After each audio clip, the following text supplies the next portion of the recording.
Bismillahirrahmanirrahim. Assalamualaikum warahmatullahi wabarakatuh. Alhamdulillahirabbil alamin. Alladzi arsala rasulahu bil huda wa dinil haq liyudhhirahu 'ala dini kulli. Wa kafa billahi syahida wa asyhadu an la ilaha illallah wahdahu la syarikalah. Wa asyhadu anna Muhammadan abduhu wa rasuluh. Allahumma shalli ala Muhammad wa ala alihi wa ashabihi wa man tabi'ahum bi ihsanin ila yaumiddin. Ya ayyuhalladzina amanu taqullaha wa qulu qawlan sadida yuslih lakum a'malakum wa yaghfir lakum dzunubakum. Man yuti'illaha wa rasulahu faqad faza fawzan 'azima wa ba'd. Fa inna asdaqal hadisi kitabullah wa khairal hadyi hadyi Muhammadin sallallahu alaihi wasallam. Syarrul umuri muhdatsatuha fa inna kulla muhdatsatin bid'ah wa kulla bid'atin dhalalah wa kulla dhalalatin finnar. Ayolah ikhwah akramana subhanahu wa ta'ala, kita berada di salah satu dari 4 bulan haram, bulan mulia, yang amal soleh hari-hari biasa sudah dilipatkan entah 10 sampai 700 sampai kelipatan tidak bisa dihitung. Apabila masuk pada bulan haram lebih ditingkatkan lagi, mulia tambah mulia. Itulah bulan Rajab, yang enggak berapa lama lagi nanti masuk Sya'ban, berikutnya Ramadan, berikutnya 3 bulan haram berurutan, Dzulqa'dah, Dzulhijjah dan Muharram. Tentunya kita sangat bersyukur diberi waktu yang ketika orang beramal ibadah kemuliaannya semakin tambah mulia. Tentunya kita haturkan alhamdulillah binikmatihi tatimmus sholihat, pujian dihaturkan kepada Allah yang dengan nikmatnya amal saleh semakin sempurna. Syarat untuk semua amal, termasuk syarat untuk syukur, adalah sama. Syarat semua amal untuk diterima sama dengan syarat untuk bersyukur, karena syukur termasuk jenis amal soleh yang kita juga berharap dengan kesyukuran sukses. Karena syukur merupakan kunci sukses. Yang pesan Allah Ta'ala, la in syakartum la azidannakum. Bila kamu syukur, akan saya tambah-tambahi. Penambahannya sejak dari 10 kali sampai 700 kali sampai kelipatan tidak bisa dihitung. Apabila enggak disebutkan hitungannya, memberitahu kepada kita hitungannya terlalu besar, sampai ngitung saja tidak bisa. Itu kunci sukses dengan cara syukur, karena semakin taat. Syukur bukan semata hati senang. Syukur enggak semata lisan berucap alhamdulillah. Syukur juga tidak semata semangat beramal ibadah, tetapi amal ibadah harus terpenuhi syarat diterimanya amal ketaatan. Apa syarat diterimanya amal ketaatan? Terangkum dengan 2 kalimat syahadat. Syahadat la ilaha illallah, tidak ada yang diibadai dengan benar kecuali hanya Allah, berarti beribadahnya harus ikhlas. Yang disembah Allah, tumpuan rahmat hanya kepada Allah. Nggak boleh yang diibadai Allah, tumpuan rahmatnya kepada selain Allah. Makanya ngamal ibadah boleh lem, cari sanjungan, cari dunia, itu haram. Karena bertumpunya, berharapnya rahmat tidak kepada Allah atau didobel kepada Allah, berharap kepada makhluk, berharap tidak boleh. Allah tidak boleh disamakan dengan makhluk. Kepada Allah saja, nanti lainnya Allah memberikan hukum otomatis. Karena siapa yang cinta karena Allah juga akan dicintai oleh Allah dan akan diumumkan kepada penduduk alam raya, sehingga mereka pun juga ikut mencintainya, sehingga nggak usah dicari, Allah memberi. Lalu syarat yang kedua adalah dengan syahadat Muhammadur Rasulullah. Ketika beribadah dengan tuntunan Rasulullah. Ketika beribadah dengan tuntunan Rasulullah. Itu dua syarat diterimanya amal, termasuk syukur juga begitu. Lalu mulianya bulan Rajab yang amal soleh di hari-hari biasa sudah ditingkatkan, di bulan Rajab lebih ditingkatkan.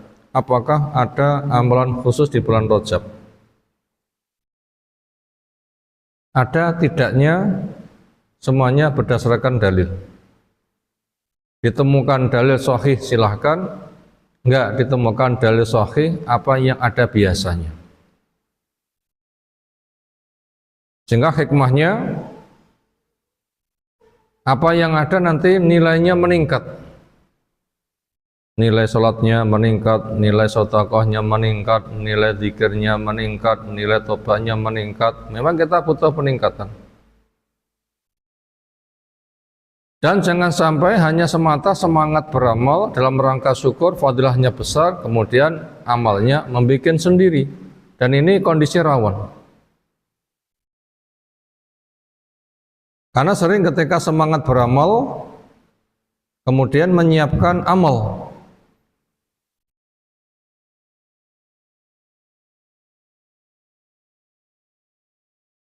Yang itu bukan paketnya. Kalau tidak salah, Imam Al-Harawi seangkatan atau kakak kelas dari Ibnu Hajar Al-Asqalani, sama-sama ahli telaah hadis. Hasilnya belum dijumpai ada amalan khusus di bulan Rajab yang itu hanya dikerjakan di bulan Rajab saja dengan fadilah yang dijanjikan. Karena di masyarakat banyak doa khusus di bulan Rajab. Napa? Allahumma barik lana fi Rajaba wa Sya'bana wa balighna Ramadhana. Ada sing apal nggih? Alhamdulillah.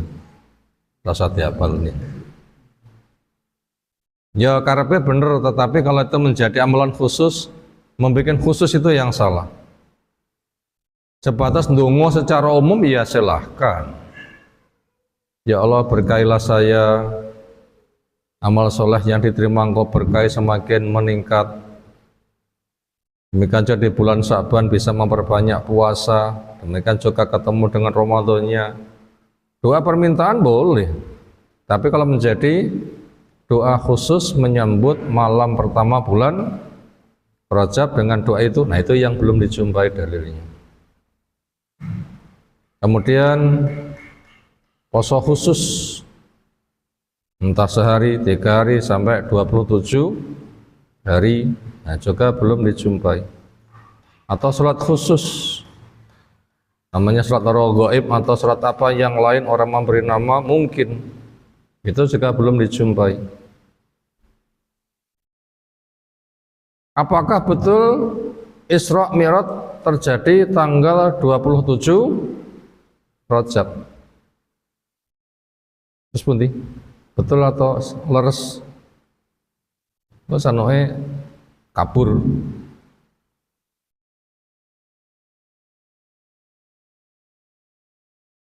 Meninggalnya Bu Khadijah itu bulan Syawal.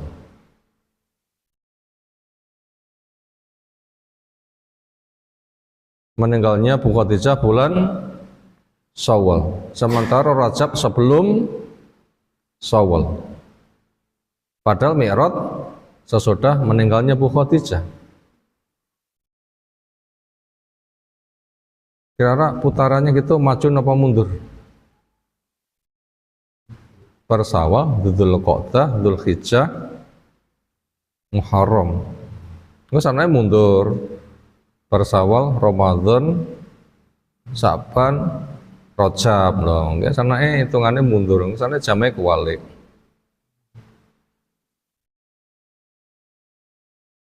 Aneh ada di situ. Lah meninggalnya Bu Khadijah itu bulan Syawal. Setelah itu ada Mi'raj, dituruni kewajiban sholat. Sementara peringatan Isra Mi'raj kok tanggal bulan Rajab. Ini kok mundur apa maju? Misalnya mundur-mundur ke cembur sumur. Nggak tahu. Nah, ini buat yang menetapkannya butuh mengadakan koreksi ulang. Di balik itu membuat acara khusus atas nama ibadah, belum ada dalil, juga harus waspada.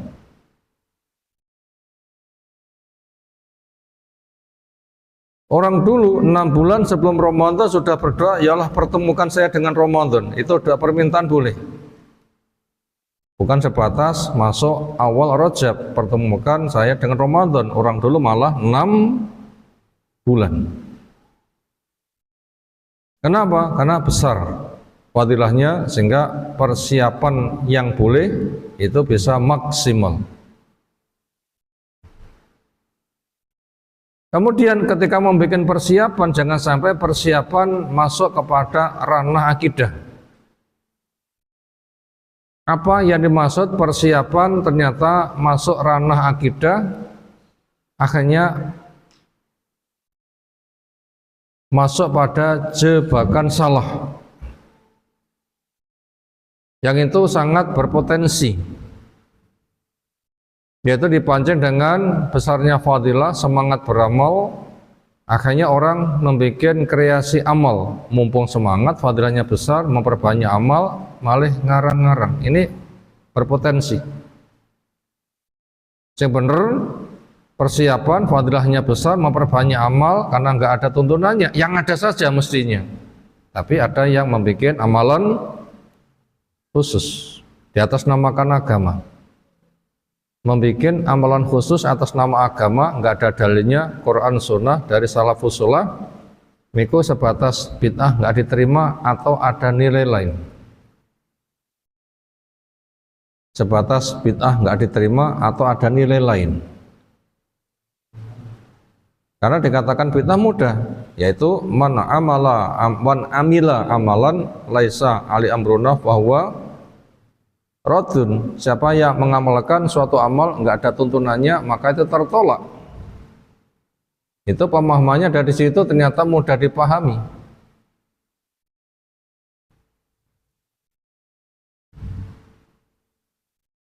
Tentang makna bid'ah, amal ibadah tidak ada contoh. Sekarang bid'ah yang ada, amal ibadah tidak ada contoh, itu letak kesalahannya sebatas amal ibadah nggak ada contoh ditolak atau ada nilai lain. Ya cuma sebatas ditolak tok ngaten mawon tasih tak penak ya. Tolak ya golek neh. Tapi kalau ada nilai lain, ini harus dilihat apa itu dan seperti apa. Apa itu dan seperti apa?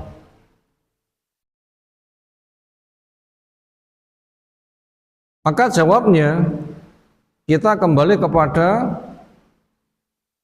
kewenangan syariat. Milik siapa kewenangan syariat? Milik Allah. Kenapa? Karena Allah yang mencipta, yang mengatur. Allah lahul khalqu wal amru. Milik Allah hak mencipta, milik Allah hak mengatur. Contoh sing gampang, tiang kagungan dalem omahku, sinten sing ngatur? Masa tonggoku. Omahku ya tak atur dewi. Nanti wonten peraturan tiang sing nyewa atau suruh ngenggeni gratis. Wonten peraturannya, napa? Aja omahku tembok. Wonten bahasa ngoten niku. Napa wonten bahasa aja omahku tembok? Meletek. Nek meletek mungkin saged tambah ombo. Omah niku mboten sal dipaku. Kenapa? Menyebabkan retakan, nanti ada gerakan semakin melebar. Resikonya ke sana. Ternyata yang membuat rumah saja bikin peraturan yang senada dengan itu, supaya kewenangannya tidak ada yang rusak. Nah, untuk Allah Subhanahu wa Ta'ala itu telah jelas memberikan ketetapan pasti dengan dalilnya ala lahul khalqu wal amru, milik Allah hak mencipta, milik Allah hak mengatur. Makhluk ya harus menggunakan isim maf'ul kabeh, makhlukun makmurun, dicipta diatur. Al khaliq al amir, mencipta mengatur, al makhluk al makmur, dicipta diatur. Bolehkah berlaku hukum silang yang dicipta kemudian mengatur sendiri? Ya tidak boleh. Kalau begitu, siapa yang masuk merampas, memiliki barang kewenangan Allah, itu milik kita bersama. Niku istilah pun milik napa niku istilah? Milik perserikatan. Ini milik kita bersama berarti milik perserikatan. Perserikatan niku bahasa Arabnya napa? Musyarakah. Ternyata kata musyawarah adalah satu benda milik bersama. Bolehkah milik Allah pribadi dimiliki bersama? Jelas tidak boleh. Satu benda milik bersama ada yang boleh nopo? Bapak ibu itu bapak ibu kita. Boleh kan? Karena memang bapak ibu putranya pirang-pirang. Masing-masing mengatakan itu bapak ibu kita. Boleh kan? Milik perserikatan. Masjid itu milik kita bersama. Boleh kan? Memang kita bangun bareng. Tapi kalau alam raya dengan peraturannya, itu bukan milik perserikatan. Ketika Allah mencipta alam raya, niku ngejak kerjasama sinten. Ayo gotong royong bikin langit bumi. Wonten? Itu hanya milik Allah. Lillahi ma fis samawati wa ma fil ardh. Milik Allah semua di langit, milik Allah semua di bumi. Makanya karena semuanya milik Allah, nggak ada yang pernah dilibatkan, maka tidak boleh ada yang membuat aturan di kepemilikan Allah. Siapa yang membuat peraturan di kepemilikan Allah berarti nyerobot haknya Allah, memperserikati, musyrik. Apa makna musyrik? Memperserikati hak Allah. Bolehkah hak Allah diperserikati? Nggak boleh.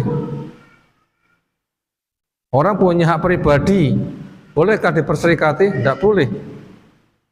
Apa? Istrimu juga istri saya. Nah, namanya kan memperserikati hak khusus milik orang lain. Ngono saja sudah tidak boleh, bagaimana milik Allah? Nah, orang yang memperserikati kepemilikan namanya perbuatan musyrik. Sementara menetapkan syariat, undang-undang cara beribadah itu milik Allah total. Lek wong ngarang bid'ah berarti bukan semata bid'ah. Itu termasuk kemusyrikan yang melakukan bid'ah ini. Yang sing ngarang lah nggih. Yang sing ngarang bid'ah berarti membuat perserikatan, sengaja memperserikati Allah. Allah membuat syariat, aku yo gawe. Sehingga tidak mencukupkan apa yang datang dari Allah, tapi melu gawe. Itu musyrik. Makanya bila kita mendengar kata musyrik bukan sebatas menyembah halal. Termasuk Allah punya kewenangan bikin syariat, makhluk cukup paham dan taat, terus makhluk ya gawe syariat dewe, itu bukan semata barang baru, tetapi barang baru yang kelasnya kemusyrikan. Itu sengaja atau karena kebodohan? Karena kebodohan diberitahu segera mandek, tapi sengaja rakyat diomongin, nah ini sing bahaya. Itu sing bahaya. Alasannya jelas, Allah telah menjelaskan pada surah-surah, am lahum syuraka syara'u lahum minaddin malam ya'dzan bihilah. Apakah mereka memiliki perserikatan Allah Tuhan yang disembah, ada Tuhan lain yang diperserikatkan? Allah bertanya, am lahum syuraka, apa mereka itu punya perserikatan Allah yang disembah, ada Tuhan lain yang disembah bersama Allah, sehingga hak ketuhanan diperserikatkan Allah dan yang lainnya. Syara'u lahum minaddin, yang tugasnya membuat syariat. Allah membuat syariat jelas. Makhluk diperintah ternyata juga membuat syariat, seolah itu adalah mitranya Allah. Allah gawe, ada orang juga yang gawe. Kalau begitu, hak ketuhanan diperebutkan. Syirik kalau begitu. Itu jelas malam ya'dzan, bila perkara yang Allah tidak memberikan izin. Jadi kalau begitu, orang yang ngarang peribadatan baru termasuk melakukan kemusyrikan. Aku enggak musyrik, aku enggak nyembah berhala. Tetapi malah lebih parah. Jangan dikatakan kamu membuat perserikatan Allah yang gawe syariat, ternyata kamu juga membuat syariat, haknya Allah kamu rampas. Kepada Allah kamu sujud, kepada berhala kamu sujud, itu satu jenis kesyirikan. Yang lain Allah membuat syariat, ada membuat syariat, kan juga sama itu. Orang mengatakan Islam kayaknya nggak menyembah berhala, tetapi kalau membuat syariat yang lain, ada atau tidak ada? Banyak. Termasuk mencipta doa khusus spesial masuk di bulan Rajab, Allahumma barik lana fi sya'bana fi Rajaba wa sya'bana wa balighna Ramadan. Itu kan hasil karya ibadah khusus. Doa khusus. Nanti dicipta yang nama sholat raghaib, model yang lain lagi, aneka ragam macam puasa, yang lain lagi. Ternyata malah masuk kepada kesyirikan.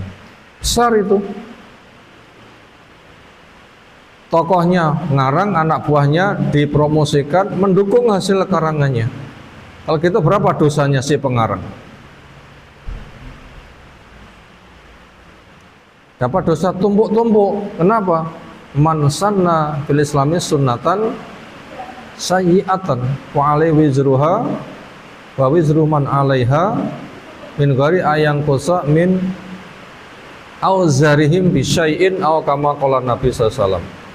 Siapa di dalam Islam sudah lengkap sempurna agamanya, peraturannya, syariatnya, ada orang memberikan kepeloporan yang jelek, bikin cara lain yang menyaingi, lalu ia promosikan, ia dapat dosanya, dosa ngarang. Yang kedua, dosa melakukan hasil karangannya. Yang ketiga, dosa promosi, mempromosikan kesalahan. Yang keempat, ditambah dosa yang mengikuti sejumlah dosa mereka tanpa dikurangi. Berapa macam dosanya kalau gitu? Ini banyak sekali orang yang terseret di dalam kesyirikan di bulan Rajab. Karepe bener tapi malah salah. Makanya kita nggak cukup hanya sebatas syirik bener, tapi adakah petunjuk kebenaran? Dalil lain itu termasuk perbuatan syirik. Walaupun juga telah menjelaskan, falyahdhar alladzina yukhalifuna an amrihim antusibahum fitnatun au adzabun alim, supaya waspada, falyahdhar alladzina yukhalifuna an amrihi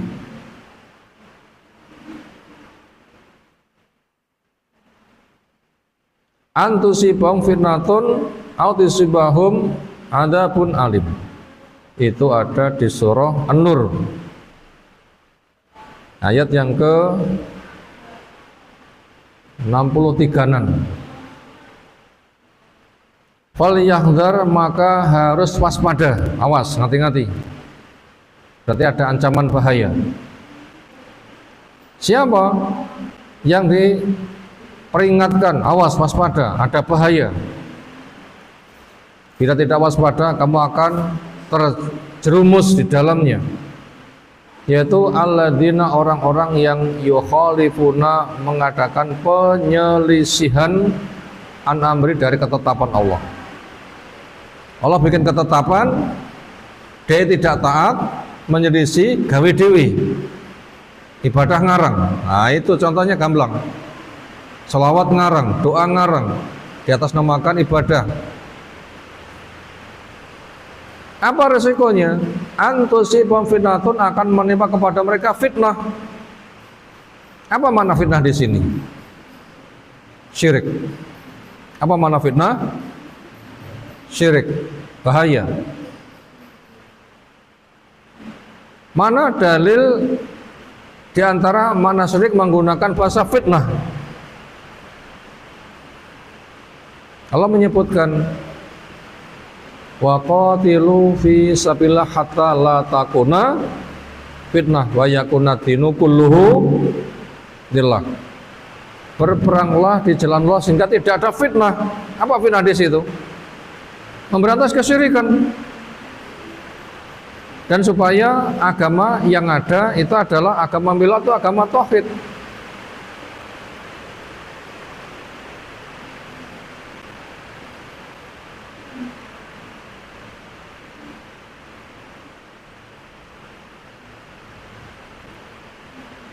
Itu ada di surah Al-Anfal yang ke-36. 36 atau 39, sekitar itu. Wa qatiluhum hatta la takuna fitnah wa yakuna dinu kulluhu lillah. Fa in taw fa innallaha bima ya'maluna basir. Dan berperangilah kalian, perangilah mereka oleh kalian, sehingga tidak ada fitnah, sehingga yang ada agama itu hanya milik Allah.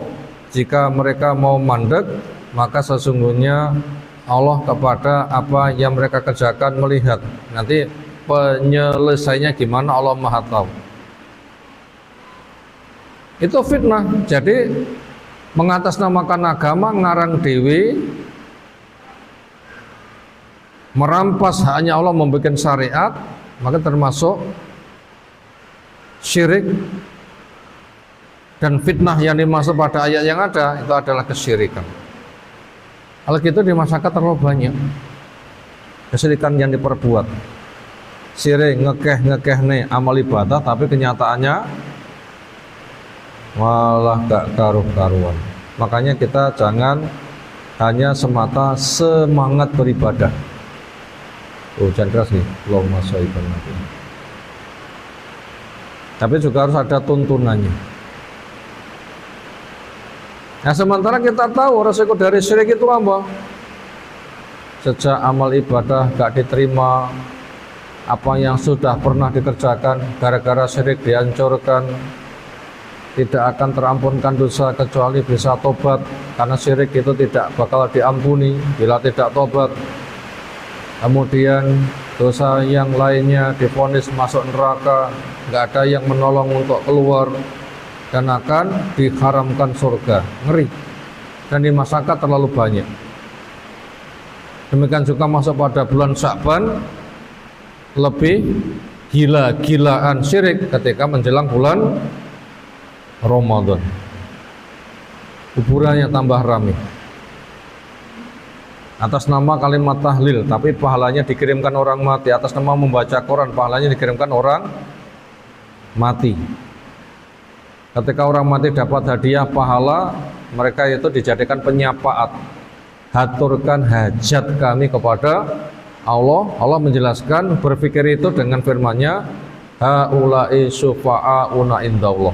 Itu pemikiran orang musyrik. Mereka itu para penyafaat kami di sisi Allah, yang maknanya mereka berungkap, lumantar panjenengan ingkang sampun sumari, dengan melewati pertolonganmu, tolong haturkan hajat kami kepada Allah. Dongane titip wong mati, itu kesyirikan.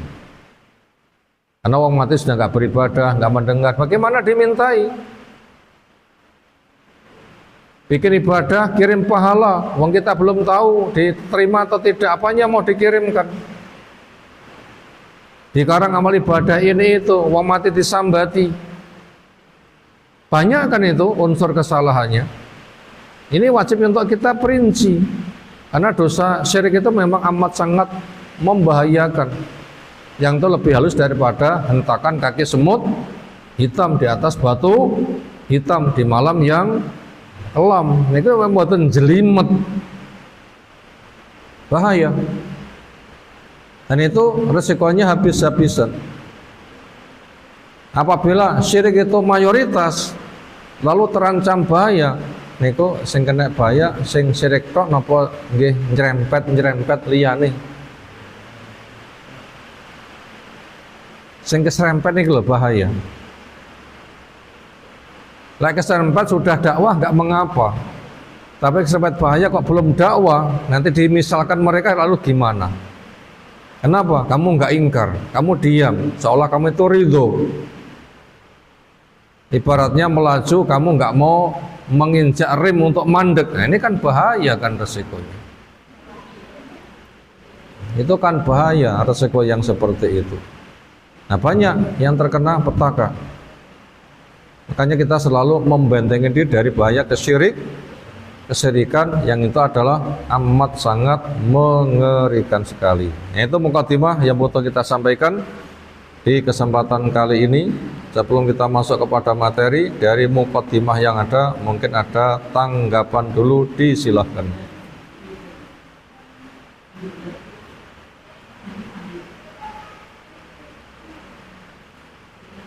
Bila belum ada, sekarang kita masuk kepada materi dari kitab Aqidah Al-Wajiz, tentang kaidah, tentang qawaid, tentang dhawabit, tentang muntalakat, tentang syurut, syarat-syarat dakwah, kaidah-kaidah dakwah, pijakan-pijakan dakwah. Artinya dakwah itu ada syarat rukunnya yang dipenuhi supaya terpenuhi. Apabila tidak terpenuhi nanti bisa gagal program dakwah. Semisal sholat niku wonten syarate, wonten rukune, wonten wajibe, wonten sunnai, wonten mubai, wonten makruhe, wonten pembatale. Dakwah pun juga sama. Ada syaratnya, ada kaidah yang menjadi rukunnya. Sehingga ketika diketahui semuanya sempurna, nanti dakwahnya benar. Sekarang kita masuk di halaman 226 pada poin yang ke-15. Mengingat kita akan digiring kepada dakwah karena besarnya fadilah, kita pun juga akan terbawa. Makanya supaya kita bisa memperoleh, maka syaratnya, pijakannya,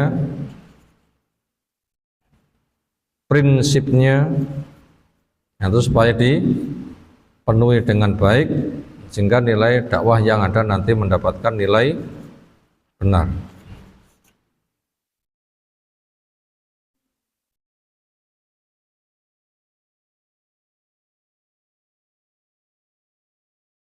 Sekarang poin yang ke-15.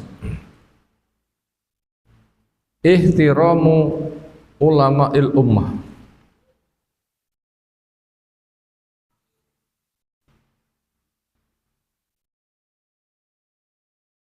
Al-ma'rufin bi tamassuki bis sunnah. wa husnil mu'taqati wa akhdhil ilmi anhum wa tawqiruhum wa adamu tatawul alaihim wal kafu an a'radihim wa adamu tashkik fi niyatihim wa ilsaqu at-tuhmah bihim duna ta'assub lahum aidun id kullu alim yukhti'u wa yusib wal khata' mardud ala sahibi ma'a biqa'i fadli wa qadrihi ma dama mujtahidan. Itu lafadz materinya. Artinya ihtiramu ulamil ummah, menghormati ahli ilmu pembimbing umat ini. Bahasa mudahnya menghormat guru, ngregani guru, ngajeni guru. Al-ma'rufin yang mereka dikenal, ulama, si guru itu dikenal bi tamasukihim, sikap berpegang teguhnya bisunati kepada sunnah, wa husnil mu'taqati, dan benarnya akidah si ahli ilmu, wa akhdhul ilmi anhum, dan mengambil ilmu dari mereka, wa tawqirum, dan menghargai mereka, wa adamu tatawul, dan tidak berlebihan alaihim ketika menyanjung ya menyanjung tapi enggak berlebihan, wal kafu, dan menahan diri an a'radin, tentang kehormatan mereka, tahan diri jangan sampai menjatuhkan kehormatan ahli ilmu, wa adamu tashkik fi niyatihim, dan tidak mempertanyakan dengan niatnya, curiga, gek-gek, menyesatkan, awas, nggak boleh. Wa ilsaqut tuhmi, dan mengarahkan tuduhan jelek bim kepada mereka, duna ta'assubi lahum, demikian juga tidak fanatik kepada mereka, menolak total ya enggak, fanatik total juga enggak, tapi tengah-tengah. Id, di mana kullu alimin, semua orang yang punya ilmu, yukhti'u, bisa salah, wa yusib, bisa benar, wal khata' mardud, bila salah tetap tertolak, ansori, dari pelakunya, ma biqa'i fadli, tapi kebaikannya masih tersisa, wa qadrihi, kemuliaannya masih tersisa, madama mujtahidan, selagi al ilmu itu adalah mujtahid, orang yang mampu untuk berijtihad.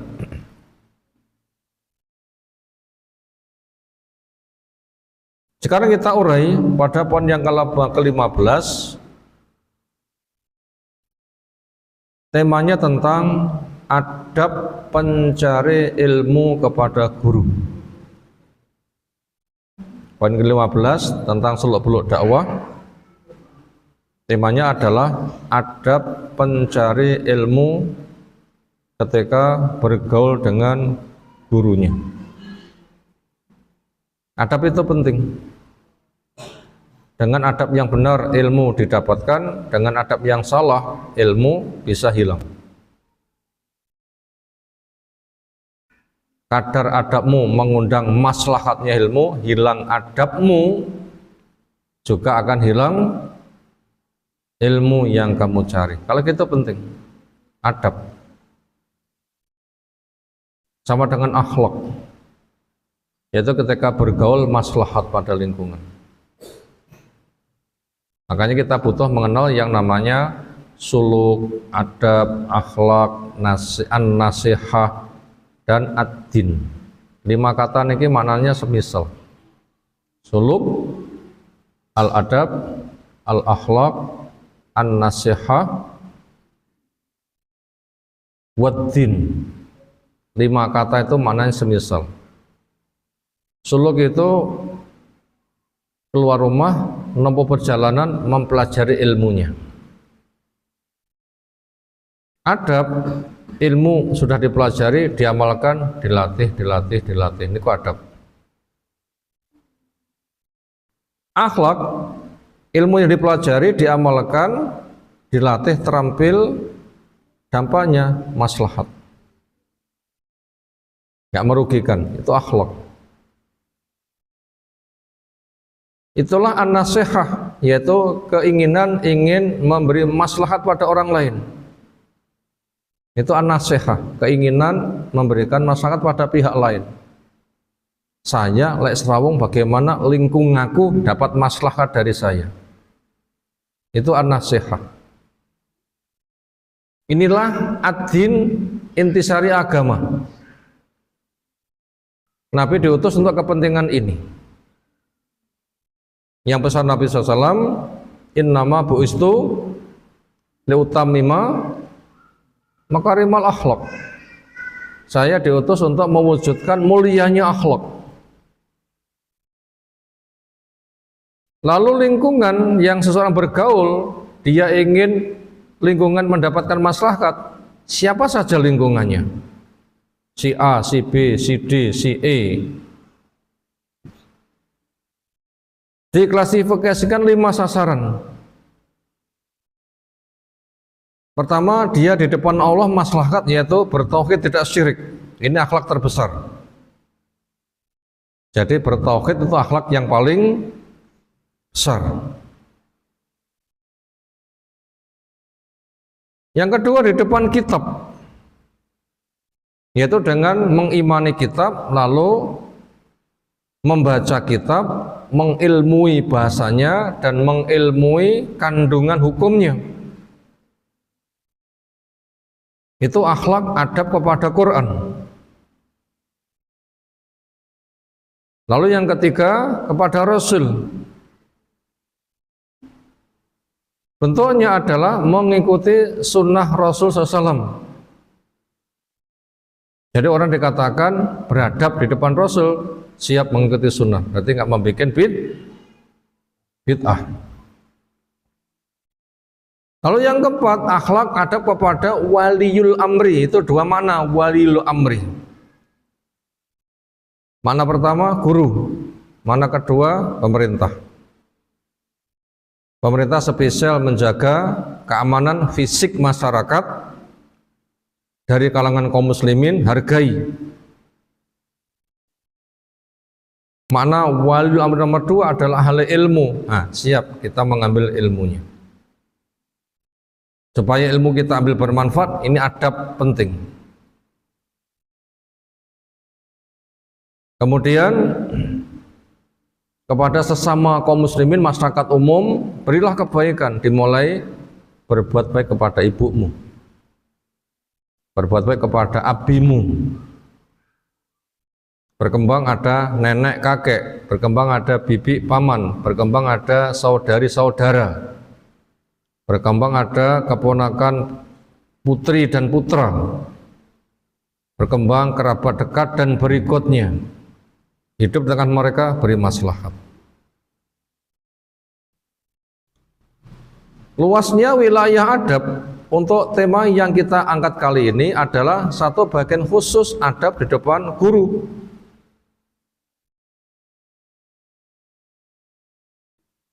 Maka siapa yang cinta pada guru hormat, ilmunya maslahat. Tapi siapa yang tidak cinta kepada guru, tidak hormat, ilmunya melayang. Makanya kunci pertama untuk dapat ilmu adalah cintai gurumu.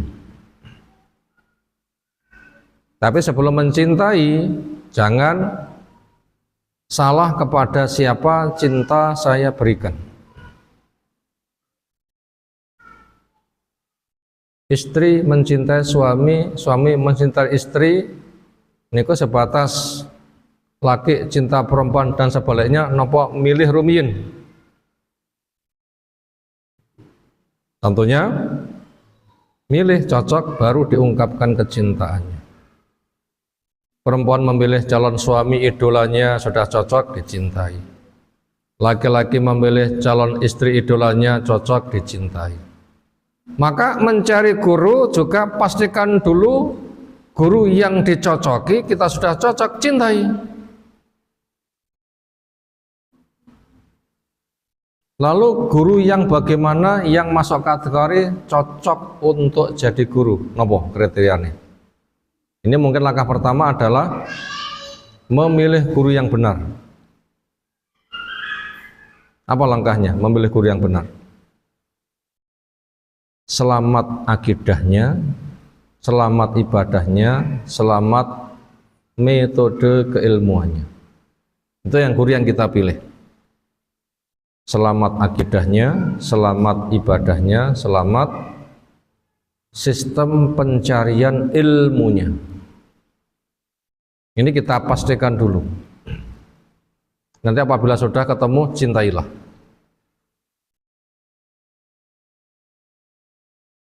Juga butuh istikharah. Guru yang kita pilih selamat akidahnya ya guru yang ahli tauhid. Nggak boleh guru yang syirik. Napa contoh guru yang syirik? Mencipta bid'ah. Tanda guru syirik napa? Mencipta bid'ah, ngarang agama. Itu guru yang ditolak. Tapi guru yang tauhid, yang nyembah kepada Allah, pakai cara Allah, rahmat kepada Allah, sehingga dia tidak punya sama membuat agama. Yang ada akalnya memahami, sudah benar manhajnya, lalu ya wujudkan.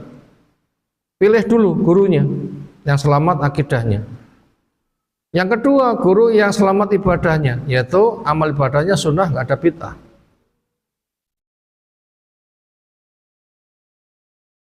Itu yang kedua. Guru yang amalnya sunnah, nggak ada bid'ah. Caranya gimana? Ya, ketika kajian akidah jelas bukunya, kajian ilmu tentang sholat jelas dalilnya. Karena shollu kama ra'aitumuni usolli, maka buku akan menawarkan. Bila kamu baca buku ini seolah-olah kamu itu melihat Nabi. Kenapa? Diceritakan sifat Nabi. Dalil kan kalau gitu? Pakai dalil semuanya. Termasuk cara pernikahannya, cara perdagangannya, dan semua seluk-beluk peribadatannya, pastikan benar dulu. Yang ketiga, yang ini menjadi kunci adalah benar di dalam cara memahami agama. Yaitu prinsipnya Al-Quran ditafsirkan dengan sunnah, pemahaman salaful ummah, ini kunci. Karena Quran ditafsir dewi ada, sunnah ditafsir dewi ada. Sahabat, saya dengan mereka akan podo-podo menuso, kenapa ikut mereka? Kenapa contohnya ayat ditafsiri mengikuti kemauan sendiri. Guru yang menjadi muridnya itu promosinya pakai dalil. Kul in kuntum tuhibbunal fattabi'uni. Bila kamu cinta Allah, ikuti saya. Saya sinten? Karepe gurune. Nah, ini termasuk mentafsirkan ayat mengikuti kemauan sendiri. Ini itu ke Rasul kenapa dienggokne kepada sing ngomong, Mbah Yai A atau Mbah Yai B. Ini ayat ditafsirkan mengikuti hawa nafsu. Sunnah juga sama. Ustadz ditanya gimana hukumnya melihat kontes kecantikan perempuan mehudo, pamer ayune, mata melotot, boleh apa enggak? Diiringi dengan musik nyanyi yang indah. Gurunya balik tanya, "Lah awakmu ngono ki seneng apa ora? Indah apa ora?" "Oh, nggih no. Cuci mata." Ya, innallaha jamilun yuhibbul jamal.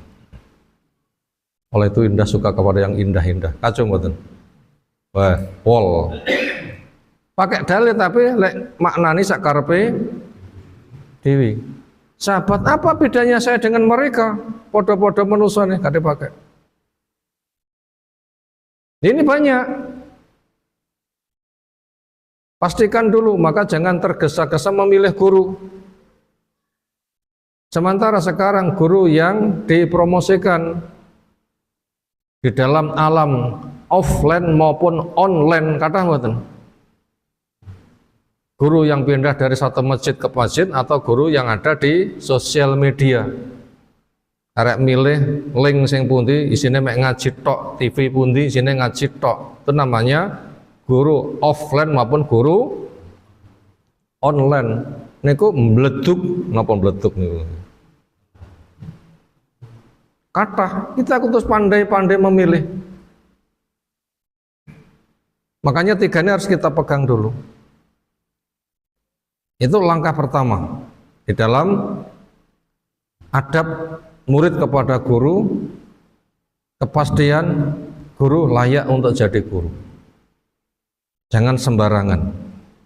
Jangan semua majelis taklim diikuti, tapi dicek dulu sebelum masuk. Cek dulu sebelum masuk. Mosok orang nandur langsung dirabi ngoten nggih. Barang mboten. Rong nandur langsung dirabi. Elek so tak dandane. Ya lek iso lek katut piye? Rata-rata katut ngoten niku. Nanti apabila sudah ketemu, cintailah. Ini sistem belajarnya Abu Hurairah. Yang sudah jelas mencintai Nabi. Karena itu syarat iman mencintai Nabi lebih daripada mencintai diri sendiri. Dan Nabi dipanggil dengan Khalili, kekasihku. Ngungkuli menggunakan bahasa Habibi. Khalili, Habibi ini kok maknanya podo. Neng derajatnya beda. Habibi yang saya cintai kelasnya biasa, tapi Khalili yang saya cintai kelasnya istimewa. Dicintai kelas istimewa niku namung kalih. Sinten? Nabi Ibrahim dan Nabi Muhammad sallallahu alaihi wasallam. Nah seperti itu, cintailah.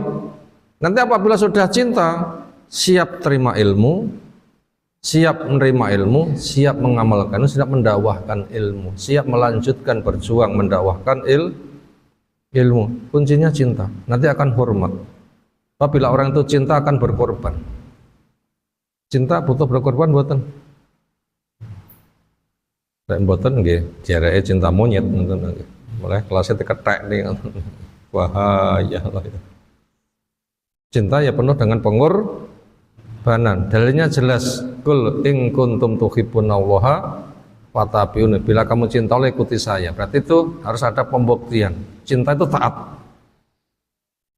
Taat kepada Rasul nilainya sama kepada Allah. Kenapa? Rasul hanya menyampaikan semuanya dari Allah. Allah telah menandaskan wa may yuti'ir rasul faqad atau Allah, siapa sing mentaati Rasul itulah bentuk taatnya kepada Allah. Cinta Allah ikuti Rasul. Itu membuahkan ketaatan. Itu sebuah kemestian. Maka cintailah. Maka Abu Hurairah sangat mencintai gurunya menggunakan bahasa Khalili, Ausoni Khalili. Sehingga dengan begitu nanti cari ilmu semangat, memahami semangat, menjaga semangat, mengamalkan semangat, mendakwahkan juga semangat. Kenapa? Cinta berbuah perjuangan. Nah, hormati gurumu. Hormati gurumu. Gimana cara memberikan penghormatan? Bil ma'ruf. Dengan kadar sak pantesi. Tidak boleh hulu melampaui batas.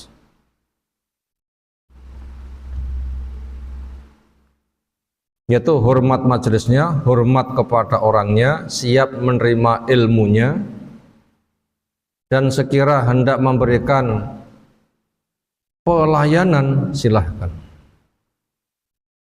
Karena sahabat Nabi selain cinta Nabi, menerima ilmu dari Nabi, mengamalkannya, juga melayani Nabi. Ada yang menyiapkan sandalnya Nabi, menyiapkan bantalnya Nabi, menyiapkan airnya Nabi. Itu diperbuat oleh sahabat kepada gurunya. Ya seperti itu.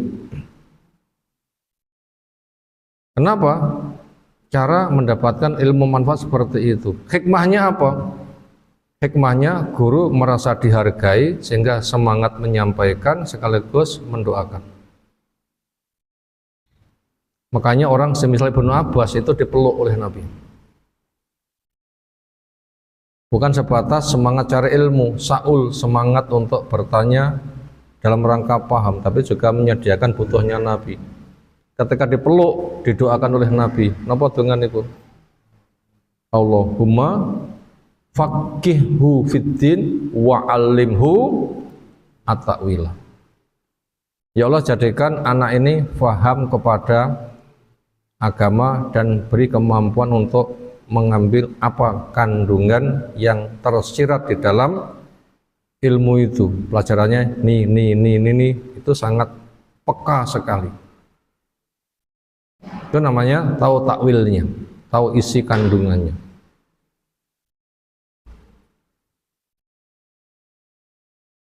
Itu yang pertama, menghormati ahli ilmu dari guru mengajar kepada umat yang mereka dikenal berpegang kepada sunnah dan benar akidahnya.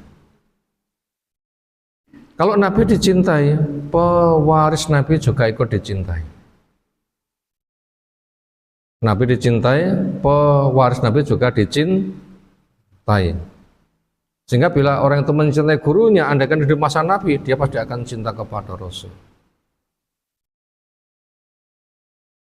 Makanya ketika Rasul ngutus seseorang, makanya masyarakat menghormat kepada utusan.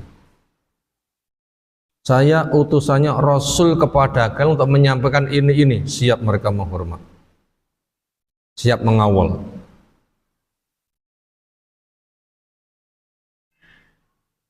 Berikutnya, ketika sudah guru dicinta, dihormat, yang kedua adalah akhdul ilmi anhum, siap untuk mengambil ilmunya, sehingga nanti mendorong dia kerja keras.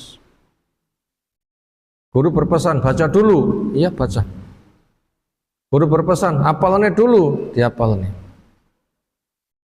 Guru berpesan,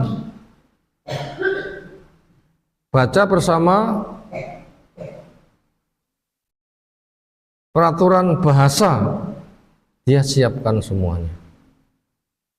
Sehingga betul-betul mengambil. Jangan sampai guru berpesan, ayo hafalan, ngapunten supi. Ngepiye malin wayah ngaji ngapunten supi. Jadi nggak diamalkan, nggak diambil ilmunya. Maka itu adalah PR dicatat, hafalkan ini itu, kuasai ini itu, baca ini itu, resapi ini itu, kerja keras untuk mengambilnya. Makanya itu butuh rasa cinta. Nah, orang itu dipuaskan dengan cinta, semerintil mboten. Tolong tumbasno anu kita sangoni. Saking demene sangu, gimana? Wes budal karo mlawu ayo semangat. Tak sangoni, lek ndere atus sisik, semangat atus mboten. Semangat atus. Itu konsekuensi cinta itu ada di situ. Makanya guru bila tidak dicintai, ya nompo ilmunya juga sulit. Itu kuncinya cintai guru. Kemudian ketika taukir, memberikan penghormatan, itu tidak sampai kepada sifat tatawul, melampaui batas. Ketika menghormati tapi enggak boleh kebablasan. Napa contoh mencintai guru kebablasan? Salah maka ditaati, itu contohnya. Salah maka ditaati. Didoktrin, bahkan disihir. Puncaknya adalah murid perempuannya akan dizinai. Beritanya marak kan? Terlalu ramai. Itu contoh tatawul. Guru promosi barokai.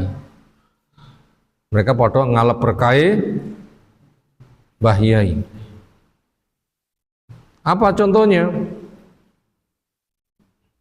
Ketika sujud di telapak kaki Mbah Yai, barokah kuwi. Terus mau dipraktekke. Salat sujud di telapak kaki Mbah Yai. Manut, Terus mau carane? Mbahya lewat, sajadah dipasang, lewati di atas sajadah. Selesai didek-dek mbahya, sajadah disujudi. Pemahaman nih, sujud di telapak kaki Mbah Yai, barokai. Ini tatawul, melampaui batas. Nggak ada. Lek melaku nggak sebatas membungkuk, tapi malah berangkang kalih ngesot. Oke, nggak boleh itu. Ketika salaman, satu tangan dipegang dua tangan, memeluknya, mencium tangan hormat boleh. Tapi di masyarakat kan mencium tangan nanti wolak-walik. Wonten. Melaku dinglu saja tidak boleh, itu malah melaku jongkok, melaku dodok, ngesot. Itu contoh. Hanya itu di masyarakat. Itu namanya contoh hulu. Gurunya datang, mereka berdiri menghormat, tidak boleh. Presiden lewat, masyarakatnya berdiri sepanjang jalan, tidak boleh. Nabi tidak mengizinkan menghormat dengan cara berdiri, termasuk manten lewat kon ngatek kabeh sama. Karo di serokoli, napa di serokoli nih? Kon nanti serokolan napa dereng? Napa serokolan? Kadang dia ini dengan semisal tol al badru, berarti manten lewat tol al badru. Bulannya telah lewat. Dan macam-macam. Diiringan dengan hub hadrahnya. Dan bahasa yang semisal. Cinta ya cinta, hormat ya hormat, tapi tidak boleh tatawul. Kemudian menahan diri jangan sampai menjatuhkan martabat guru. Karena gimana pun juga wong niku nggih panggah wong. Mananya apa? Bisa salah. Maka ketika tahu kesalahan guru itu jangan dibongkar. Tapi dengan catatan kesalahannya karena keterbatasan, bukan salah karena melanggar agama, bukan, tapi salah karena memiliki keterbatasan. Wah, guruku sing ganteng ngono kae, lek wayah sare, wah. Ngowoh wong sak desa wedi kabeh. Asal mboten ngono niku. Ya ndak boleh. Makanya seorang guru ketika bergaul dengan murid itu supaya ndak terlalu dekat. Guru ketika bergaul dengan murid enggak boleh terlalu dekat.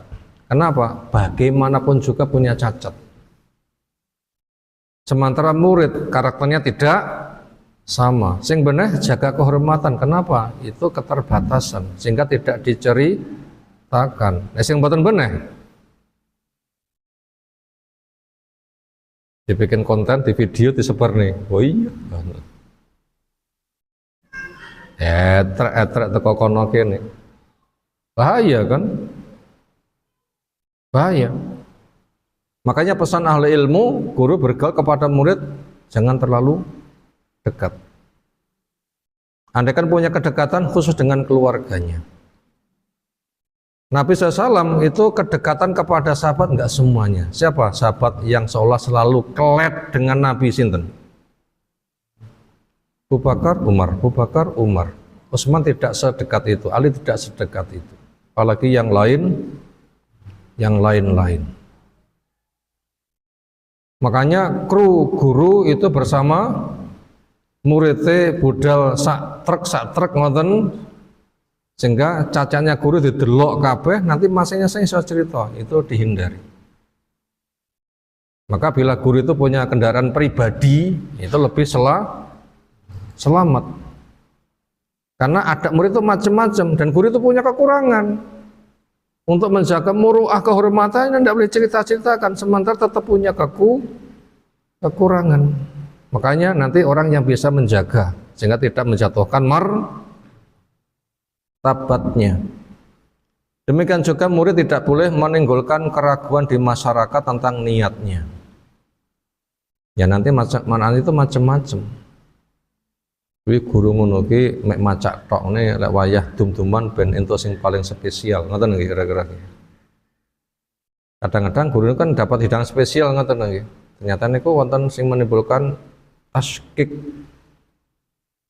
rasa yang menjadi meragukan keberadaan guru, tertuduh seolah itu mencari fasilitas terbaik. Ada seperti itu, hasad itu ada. Hasad itu ada. Itu tidak boleh. Kemudian ditujukan tuduhan jelek kepada mereka. Yang gitu nggak boleh. Kemudian apabila mencintai ta'assub sampai kebablasan juga nggak boleh. Itu semuanya alasannya orang bisa salah tuh walaupun guru. Lalu bagaimana tentang kesalahan guru? Tinggal dilihat dari kadar guru. Mujtahid atau bukan mujtahid. Seorang guru itu ahli ijtihad, walaupun salah, tapi tetap dihormat dengan cara salahnya dinetralisir dengan bagaimana benarnya, sisanya kehormatan tetap dihargai. Kenapa? Salahnya bukan pengen salah, tapi kadang keterbatasan menyimpulkan itu namanya berijtihad. Kenapa mana ijtihad? Orang yang sudah menguasai banyak ilmu, lalu ada pertanyaan, ditimbang dalil ini, disimpulkan jawabannya begini. Itu namanya hasil ijtihad. Menawi senas ijtihad ditanya gimana? Jawab dengan, oh pertanyaanmu begini, jawabannya ini, dibacakan ayat, ini tafsirnya. Pertanyaanmu begini, jawab dengan sunnah, itu enggak ijtihad, tetapi langsung konkret. Tapi kadang ada pertanyaan yang jelimet, butuh pertimbangan. Disimpulkan ini itu. Maka apabila kesalahannya semisal itu, kesalahannya tetap dinilai salah, tetapi dengan cara hormat. Adapun kehormatannya tetap dijaga karena salahnya, bukan pengen menyalahi. Berikutnya masuk pada poin yang ke-16. Adab di dalam alam dakwah. Ihsanudzon, berhusnudzon bil muslimin kepada sesama kaum muslimin. Wa hamlu kalamihim, dan membawa ucapan kaum muslimin ala ahsani mahamilihi, di atas paling bagus di tempatnya. Wasitru uyubihim, dan menutup aibnya kaum muslimin. Ma'a adamil ghaflah min bayaniha li sahibiha, dengan tidak lalai untuk meluruskan orang yang sedang melakukan kesalahan. Ini adab yang ke-16, yaitu berhusnudzon, berbaik sangka. Termasuk guru satu dengan guru yang lain itu supaya berbaik sangka. Jangan langsung curiga kemudian menggunakan bahasa sinis. Namanya berbaik sangka, ketemu yes, ceria, salaman, salam, sambil berpelukan sekira memungkinkan silahkan, sambil berharap semoga dia lebih baik daripada saya.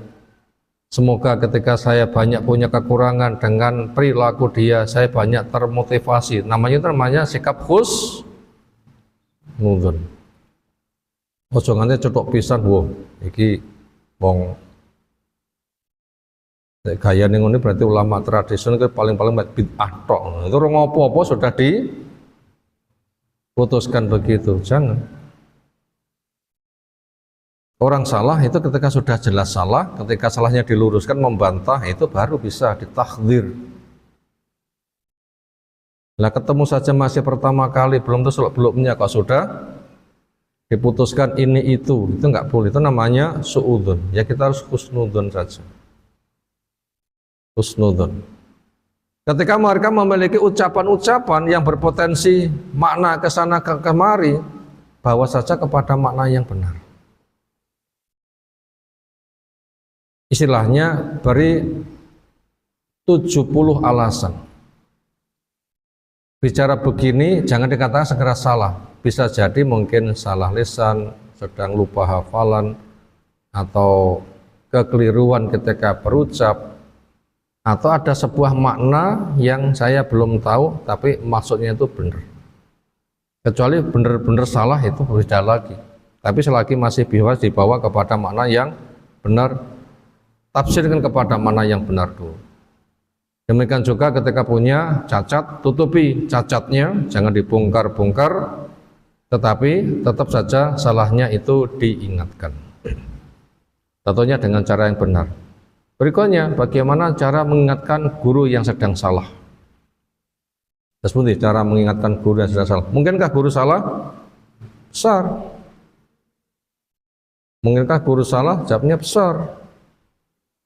Kemungkinannya salah itu besar. Kenapa? Kullu bani Adam khata', anak Adam banyak salah. Makanya kita enggak terlalu banyak mencari guru yang sudah betul-betul terbukti kebaikannya, itu bisa lebih maksimal. Kenapa? Penelitian kita benjok kakian. Waktunya habis untuk apa? Meneliti. Karena termasuk belajar itu yang paling bagus, satu materi habis ganti, satu materi habis ganti. Bukan sebatas kenal ngalih, tapi tuntas, sehingga kita merekam dari ilmunya, bukan sebatas hanya kenal saja. Walaupun orang itu kepentingannya berbeda-beda. Gimana cara mengingatkan gurunya sedang salah? Jawabnya, lihat kondisi. Bila kondisinya ada siaran langsung seperti ini, nanti bila salah nanti bisa menyebar, bisa caos masukan seketika. Caranya tanya, Ustadz, ada sebuah ungkapan yang saya pahami begini, tolong diberikan koreksi. Ucapan siapa? Ya bisa jadi Ustadz itu sendiri. Oh, bano aku mungkin muningun salah ya, dikoreksi. Begitu caranya, nggak menjatuhkan martabat. Ustadz, jenengan salah. Mosok kadung di video salah ngono ki rasa ngaji, mosok ngono ngelekne lho nggih. Jangan. Tapi minta waktu untuk tanya. Bolehkah minta waktu untuk tanya? Boleh. Nabi nyampaikan khutbah, ada orang itu minta waktu untuk tanya. Lihat Nabi kondisinya ternyata hujan nggak turun, tanah kering, tumbuh-tumbuhan tidak tumbuh, hewan-hewan kurang pakan, manusia pun juga kurang penghasilan, tolong istisqolah. Ada kan yang ide kayak begitu? Nabi pas khutbah langsung dongo, tangannya diadaan ke bawah. Allahumma aghithna, Allahumma aghithna. Dibalik serbannya, kanan kiri, kiri kanan, atas bawah, bawah ke atas. Ketika sudah sepekan hujan, Jumatan dia usul lagi, Rasul sudah pelempoken. Napa pelompokan? Hujannya sudah mencukupi sana sini. Nabi langsung berdoa, Allahumma hawalaina wala alaina. Lah jari yang menghadap ke mendung langsung bolong plong. Hujan masih di gunung-gunung, di bukit-bukit, di hutan-hutan. Menunjukkan ketika ada kesalahan nanti angkat tangan, minta izin bertanya, karena itu mendesak untuk mengingatkan. Bahasanya, afwan Ustadz, saya mendengar ucapan seperti ini. Sepengetahuan saya kok kurang paham, tolong diberikan komentar. Atau nanti di bagian akhir memang diberi kesempatan, ada tanggapan, nanti silahkan. Itu cara mengingatkan. Itu apabila di-share, diadakan siaran. Tujuannya apa? Jangan sampai salahnya menyebar kemana mana. Bila ada langsung ternetralisir di kala itu. Kenapa? Siapapun bisa salah. Ustadz, kiai, sama. Umar saja di depan umum masih bisa salah. Aisyah ikut menegurnya. Kenapa? Di depan umum masalahnya. Umar akhirnya membenahi, meralatnya. Kenapa? Di depan umum. Kalau tidak di depan umum, bersifat pribadi atau gimana, nanti cara mengingatkannya, ya mengiringi jalannya, lalu berbisik di sampingnya. Ustadz, ada sebuah bahasa globalnya begini, saya kok belum begitu mengerti, tolong diberikan pencerahan upamanya. Jadi nanti akan dijelaskan. Itu cara mengingatkannya seperti itu. Sehingga yang belajar juga tetap punya adab, gurunya juga tetap dihargai, dan kesalahannya itu bukan untuk membuat kesalahan. Tapi kesalahannya Allah ki boloku, aku kenal nomor teleponnya. Kalau kamu nggak kenal saya, mungkar nangkir kui koncoku, so nek kupur mesti kenal saya. Melu aku, so tak lopek nih mungkar nangkir ki boloku. Terus pun ngelek nih, nyuruh rasa dirungok nih, ceramah jelas salah. Bulan kok dilawan, bulan kok dilawan. Wonten ndak iseng kedobos ngoten niku. Cinten tiange jenenge embuh. Dan teman-teman embuh ngoten mawon. Sementara itu sudah namanya terkenal di masyarakat. Nah, cukup kita angkat sifat-sifatnya biar nggak dikasuskan. Tapi itu maknanya jelas.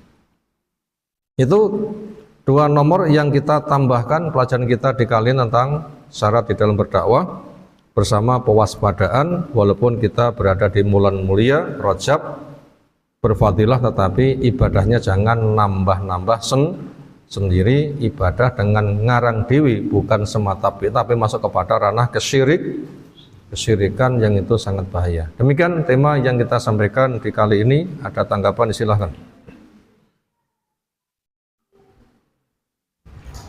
Sekira cukup, tutup dengan doa kafaratul majlis. Subhanakallahumma bihamdika asyhadu an la ilaha illa anta astaghfiruka wa atubu ilaik. Assalamualaikum warahmatullahi wabarakatuh.